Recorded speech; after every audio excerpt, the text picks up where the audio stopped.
Good morning friends, स्वागत है आपका आपके अपने YouTube channel study with Ravi Thakur पर। चलिए आज के हिंदू एडिटोरियल वोकैबुलरी की शुरुआत करते हैं। वोकैबुलरी के पीडीएफ के लिए आप मुझसे टेलीग्राम ग्रुप पर जुड़ सकते हैं। पहले तो आप टेलीग्राम ग्रुप प्ले स्टोर से डाउनलोड कर लीजिए। मुझे एक दो कमेंट आ रहा था कि वो पीडीएफ मिल नहीं रहा है, तो प्लीज़ पहले टेलीग्राम जो चैनल है, टेलीग्राम जो एप्लीकेशन है वो आप प्ले स्टोर से डाउनलोड कर सकते हैं। उसके बाद मैं इसी वीडियो के डिस्क्रिप्शन बॉक्स में अपने टेलीग्राम ग्रुप का लिंक डाल दूंगा। उस लिंक पे क्लिक करके आप ऑटोमेटिकली वहां पे डायरेक्ट हो जाएंगे मेरे टेलीग्राम ग्रुप पे, तो उसे ज्वाइन कर लीजिए। उस पे टेलीग्राम ग्रुप पे आपको इसकी पीडीएफ मिल जाएगी डॉक्यूमेंट की। तो चलिए शुरुआत करते हैं वोकैबुलरी की। आज की वोकैबुलरी का पहला वर्ड है ओपेसिटी। ओपेसिटी यहाँ पे नाउन की तरह यूज हुआ है। इसका मतलब होता है ऐसी कोई स्थिति जो अपारदर्शी हो, जिसमें जो स्पष्ट रूप से ना हो, जिसमें अस्पष्टता हो या बहुत ज्यादा जो कठिन हो, जटिल हो, उसे बोला जाता है opacity. Opacity is the quality of being difficult to see through. That is called opacity. Next word है precedent. Precedent यहाँ पे noun की तरह यूज हुआ है।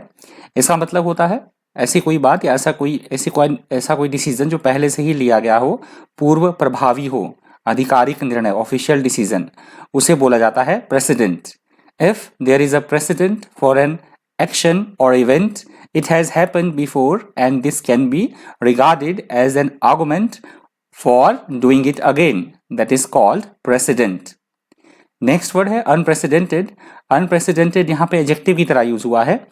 इसका मतलब होता है ऐसी कोई स्थिति या ऐसी कोई बात जो आज से पहले कभी घटित ना हुई हो, उसे हम बोल सकते हैं अभूतपूर्व, अनोखी या अद्वितीय, और इंग्लिश में उसको बोला जाएगा अनप्रेसिडेंटेड। नेवर हैविंग हैपेंड और existed before, that is called unprecedented. Next word है एफिकेसी। एफिकेसी यहाँ पे नाउन की तरह यूज हुआ है। इसका मतलब होता है किसी भी चीज की क्षमता, गुण या उसका इफेक्ट होना, किसी के ऊपर प्रभाव या प्रभावकारिता होना, इफेक्टिवनेस होना, उसको बोला जाता है efficacy. If you talk about the efficacy of something, you are talking about its effectiveness and its ability to do what it is supposed to, that is called efficacy. Next word है instance. Instance यहाँ पे noun की तरह use हुआ है। इसका मतलब होता है किसी भी चीज का एक उदाहरण होना, एक मिसाल पेश करना, एग्जाम्पल होना किसी चीज का, किसी का हम एग्जाम्पल दे रहे हैं, उदाहरण या किसी की मिसाल हम पेश कर रहे हैं, उसको बोला जाता है instance. You use for instance to introduce a particular event, situation और person that is an example of what you are talking about, that is called instance. Next word है इंटरवेंशन। इंटरवेंशन यहाँ पे नाउन की तरह use हुआ है। इसका मतलब होता है किसी भी स्थिति में या किसी भी बात में बीच में हस्तक्षेप करना, टोका टाकी करना, बीच बचाव करना, किसी तरह का अड़ंगा या फिर किसी प्रक्रिया में किसी तरह का व्यवधान पैदा करना, उसे बोला जाता है intervention. Intervention is the act of intervening in a situation, that is called intervention. अगला शब्द है कॉन्वलेसेंट। कॉन्वलेसेंट यहाँ पे नाउन की तरह यूज हुआ है। इसका मतलब होता है बहुत बुरी स्थिति, बहुत बुरी अवस्था में होना और उससे उबरकर बाहर निकलना। कोई भी चीज है बहुत बुरी कंडीशन में है, बहुत बुरी अवस्था में है, उससे उबरकर बाहर निकलना, उससे बच निकलना, उसे बोला जाता है convalescent. Returning to health after illness और डेबिलिटी, जो एडिटोरियल में इसका यूज हुआ है वर्ड का कॉन्वलेसेंट का, वो हुआ है इकोनॉमी के मतलब उबरने की सेंस में यूज हुआ है ये वर्ड कॉन्वलेसेंट। आज जो हमारा पहला एडिटोरियल है वो दिया गया है कोविड वैक्सीन के लिए। कोविड वैक्सीन के रिगार्डिंग दिया गया है हमारा पहला जो एडिटोरियल है। कोविड वैक्सीन जो भारत में है कोविड शील्ड है, और दूसरी जो फाइजर है, तो उसके बारे में दिया गया है कि कैसे थोड़ा सा जल्दी में हसल बसल में उन्हें जो है वो एमरजेंसी यूज की परमिशन दी गई।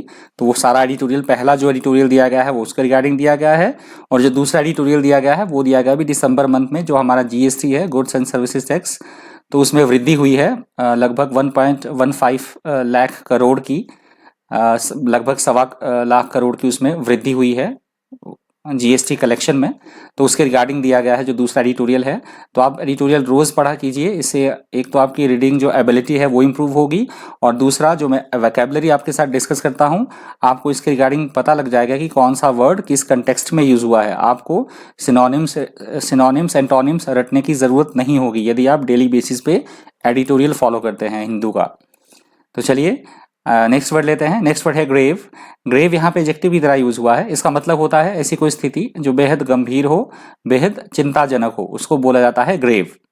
ग्रेव का नाउन की तरह यूज होता है ग्रेव, जहाँ पे दफनाया जाता है मरने के पश्चात, तो वहां भी उसको भी बोला जाता है ग्रेव यार्ड, ग्रेव बोला जाता है उसको भी।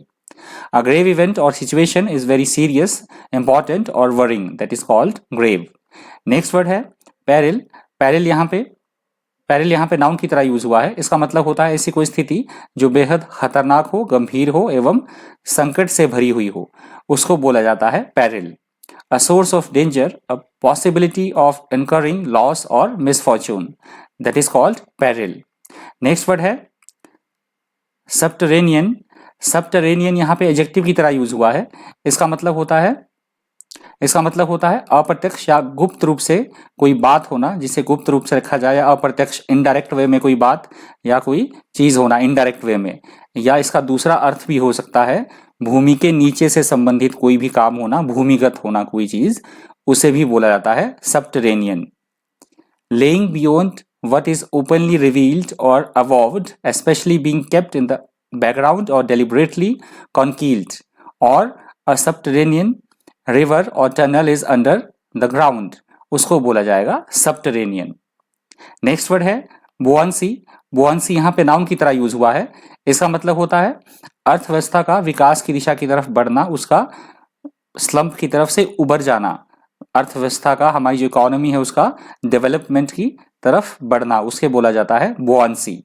There is economic buoyancy when the economy is growing, that is called buoyancy.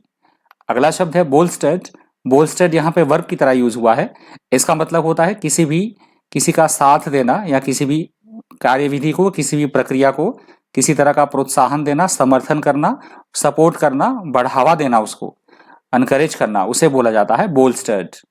To support और अनकरेज समबडी और something to make something stronger, that is called bolstered. Next word है deteriorate. Deteriorate यहाँ पे वर्ब की तरह use हुआ है।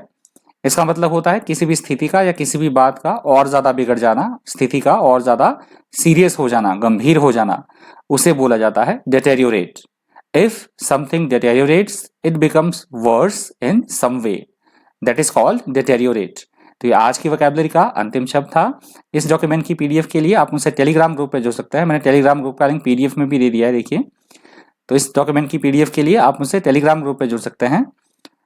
मेरे टेलीग्राम ग्रुप का नाम है स्टडी विद रवि ठाकुर। यदि आपको इस लिंक से नहीं मिलेगा, वैसे मोस्ट प्रोबेबली मिल जाता है, तो इस डॉक्यूमेंट की जो पीडीएफ है आपको मेरे टेलीग्राम ग्रुप पे मिल जाएगी। तो यदि आपको वीडियो इन्फॉर्मेटिव लगा हो, हेल्पफुल लगा हो, आपने वीडियो से कुछ सीखा हो, तो प्लीज़ वीडियो को लाइक कर दीजिएगा, ज़्यादा से ज़्यादा वीडियो को शेयर कर दीजिएगा। अगर आप मेरे चैनल पर नए हैं तो चैनल को सब्सक्राइब करना बिल्कुल मत भूलिएगा। तो आज की द हिंदू एडिटोरियल वोकैबुलरी में इतना ही। Thank you, thanks for watching.